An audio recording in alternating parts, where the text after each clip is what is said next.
the organizers of this exciting meeting, especially Dimitrios Tsetis, my friend, for being part of this meeting and to give this lecture.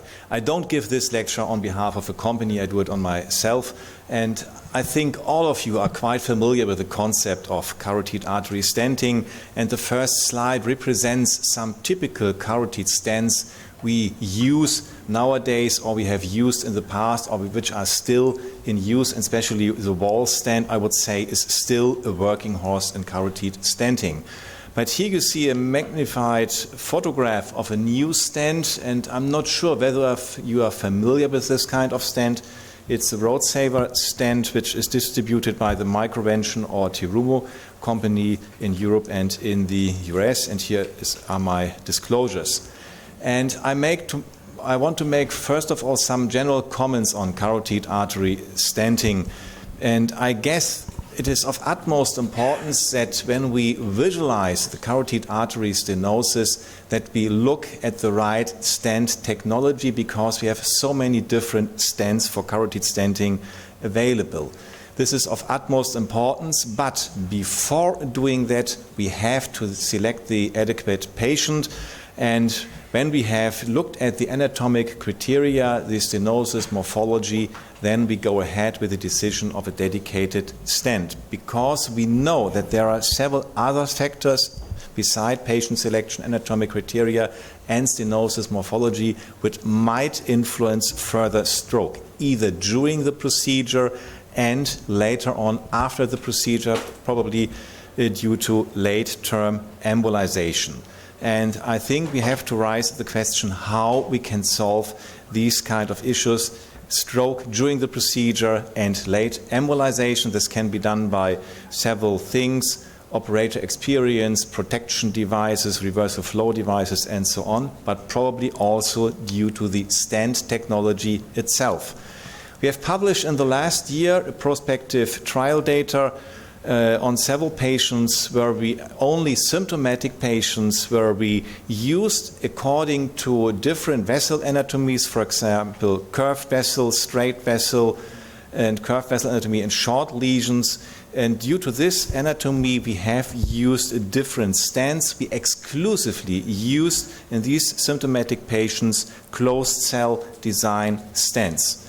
And by doing that in more than 100 patients, I think we obtained a very good outcome with an overall death and stroke rate of 1% at 30 days. And we are, with these data, really below the range in treatment of symptomatic carotid artery stenosis. Nowadays, we don't use these kind of stents any longer. We have switched completely to a new stent. We are collecting new data. And this kind of stent is a so-called double-layer micromesh scaffold. It should enable to cover and to protect the plaque due to a very high plaque coverage due to the double mesh layer. And probably what might be interesting with this stent, and this is only possible with a so-called carotid wall stent, up to 50% deployed stent, we can fully resheath and reposition the stent. I don't want to say that this is recommended, but this is in theory possible. Here you see once again the magnification. We have thicker outer stent struts and thinner inner stent struts with so-called micromesh, and this small stent size, or this small stent cell size, is so far the smallest on the market, and probably that might prevent, or should at least prevent, emboli release during stent deployment, during the post-dilatation process, and hopefully it should avoid any late-term embolization. And I think it is believable that in theory the plaque coverage with this kind of double layer design might be very optimal, because due to the small cell size, once again, which avoids any dislodging or prolapsing of plaque material. Wall appositioning, and this is highlighted in these kind of glass model tubes, should be also good. But to underline this, I think we need some clinical experience, and I will focus on that later on. Before doing that, I want to show you that this is a 5-French rapid exchange delivery system. All carotid stents nowadays are 5-French systems. It's a regular push-pull stent delivery system, and the company says that no tapered version is needed. Probably this is due to the design elements, due to the woven elements, the braided mesh elements, because this is quite similar to the ball stent, and you know the ball stent needs either no tapered version than other nitinol stents.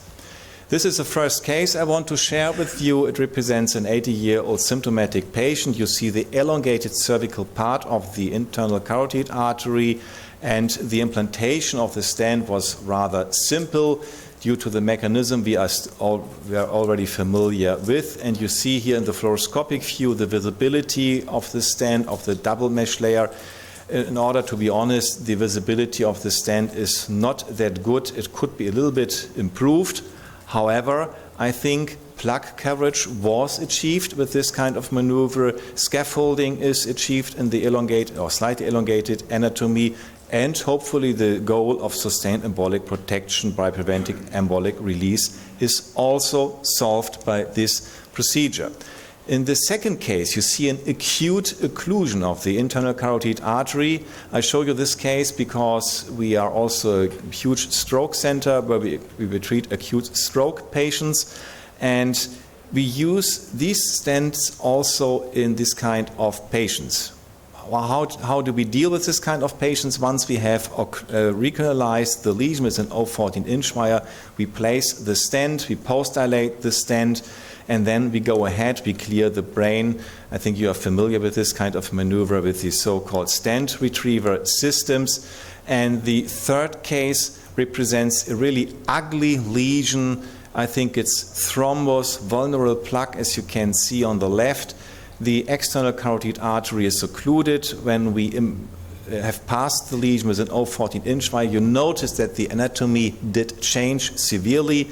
Then we implanted the stent, we post-dilated the stent as we always do with a 5 by 30 millimeter balloon, and once we have removed the 0.14-inch wire, the anatomy returned as it was before, but without any remaining intraluminal stenosis or any signs of plaque dislodgement. We have published our first experience with the stent in the last months in the Journal of Endovascular Therapy, and we only treated symptomatic patients, and the stroke rate in the first 10 patients was 0. There are no competitive data on the market so far, and I have borrowed this kind of slide from the company. And this should highlight only, and this is encircled in red, the small cell size. The pore area, as I mentioned earlier, is the smallest on the market with 0.15 square millimeter. And probably this underlines our concept we use of using closed cell designs in order to avoid any brain embolization. What about the hoop strength of the stent? I think this is also sufficient enough, and this is represented by this case, a severely calcified lesion, as you can see here, and the treatment is seen on the right, and you see we have used a rather long stent, 8 by 30 millimeters. Data from on the bench say that the outward force of the stent during compression is not enhanced if we implant the stent in small vessels, meaning, for example, a 6 millimeter stent in a 5 millimeter vessel, especially if the stent ranges from a 5 millimeter, for example, internal carotid artery to a 6 or 8 millimeter common carotid artery in terms of diameter. Are there any unmatched clinical needs? If you remember the first case, here are once again the pictures of the first case. I think there are, because we have to prove whether the external carotid artery remains open, especially if we cover it with the dual layer stent design. So far it remains open, but this has to be proven in further trials, and in Europe We'll start soon the so-called Clear Road trial, which is sponsored by the company. It's a prospective trial evaluating the safety and efficacy of the stent. Anything to add?